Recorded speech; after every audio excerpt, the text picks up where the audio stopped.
Hello, Cedar. Oh, wait. Three, two, one. Hello, Hello, Cedar. Cedar Ridge. I am Milo, your main anchor. And I'm Grace, your primary anchor. And Your watching Cedar. Wait, no, that's not right. Wolf, TV.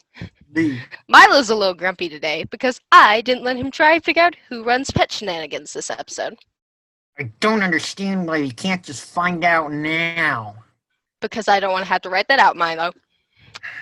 I think you're just being stingy. Milo, let's just do our job and introduce the first segment. And you can vent while David talks. That's a good idea. Let's just go to Becker's Can't Be Choosers with David Becker. Of course, it's a good idea. It's my idea. Hello, everyone, and welcome to Becker's Can't Be Choosers. I'm your host, David Becker, here to bring you the slightly relevant news. We've got a lot of political events to cover this episode, so I'd like you all to brace yourselves. This has been an interesting week for politics, as this Tuesday we witnessed everyone's favorite senile uncles yell at each other from across the Thanksgiving table, while your poor mother-in-law tried to calm them down. And by that, I mean the first presidential debate. There are plenty of words that could be used to describe this debate, however, organized is certainly not one of them. In one instance, the moderator had to take a minute to explain to both the candidates that they were not to interrupt each other. He was talking about this, and he was talking more specifically to Trump. And Trump replied to this, well, and him too, like a child does, when he gets caught stealing cookies from the cookie jar. The two slung insults at each other throughout the whole debate. However, Trump took things to a more personal level when he decided to call out Biden's recovering addict son. Biden's responses to Trump's insults could also be what you'd expect from a child, but maybe a slightly older one, like one in middle school. In other breaking news, a couple of days ago, Trump was confirmed to be diagnosed with the coronavirus, which for some is a disaster. Others may call it karma, but whatever you call it, let's not follow his lead on this one, guys. Wear a mask. There isn't much reliable information on his current condition. However, his officers have stated that his case is serious. As for other news this week, who knows? Now all we can do is sit and wait and watch this history unfold in front of all of us.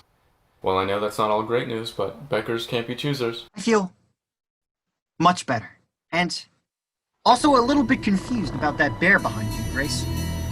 Bear? Bear. That bear. Oh! Huh. My sister must have left it out earlier when she was playing out here. I can deal with that while you introduce the next segment. Well, I guess it's time for pet shenanigans with our mysterious segment host.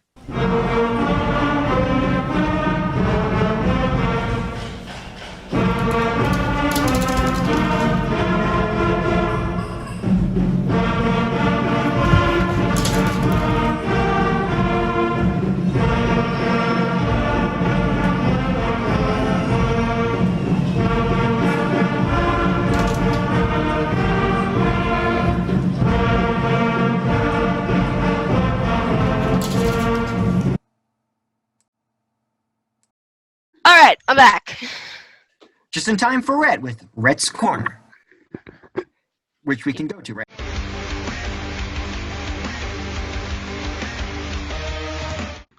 Welcome to Rhett's Corner. Since Rhett is currently out sick with dysentery, I, Milo, am filling in for him. So welcome to Arts and Culture with Milo. Today we're going to be talking about the drawings that can be found in notebooks. Note-taking is a part of every student's life, but within the margins of a student's notebook can be found drawings made to pass the time in class.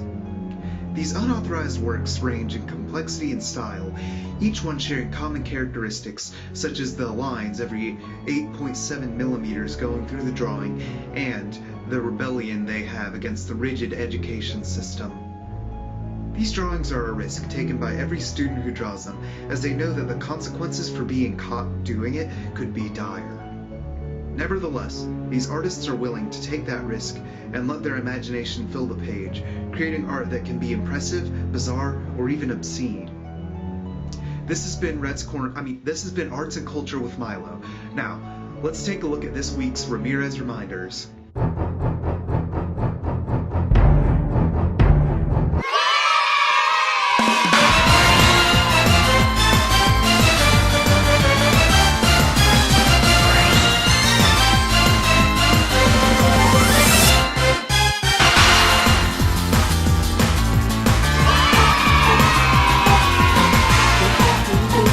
do, do, do, do, do.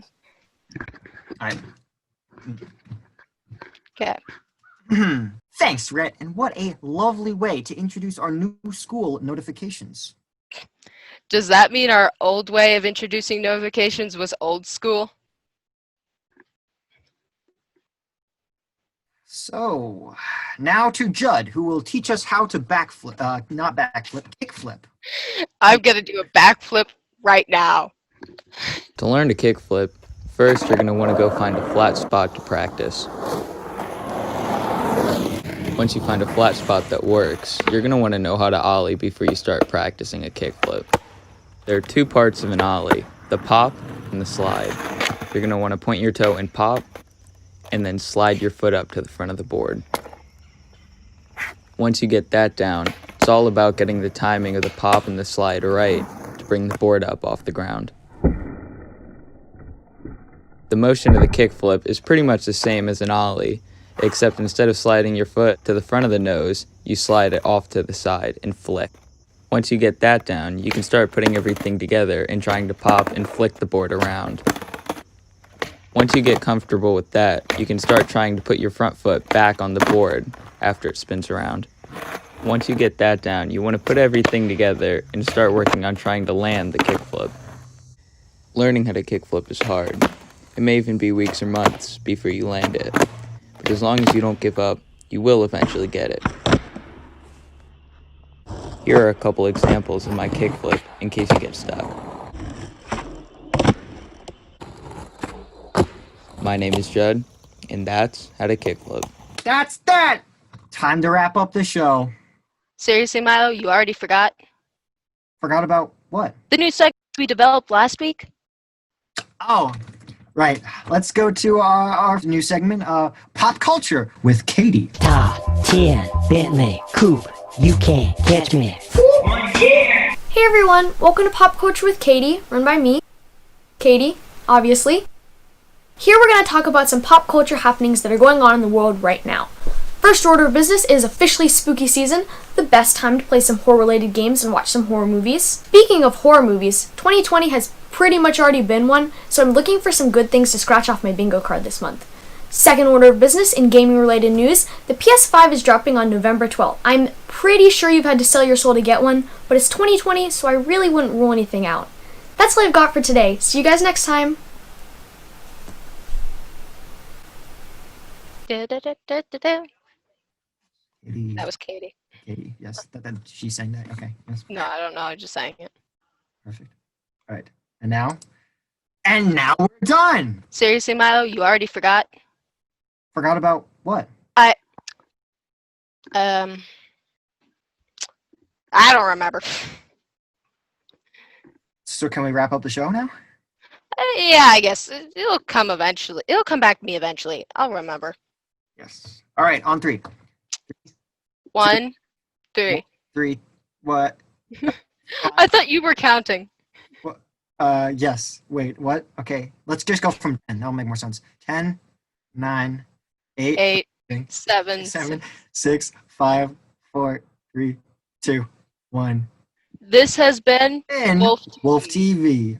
Oh, it's what I'm doing tonight. X equals negative b now. Plus or minus the square root of b squared. Minus 4ac now. And she makes me wanna put it over to a, all over to a.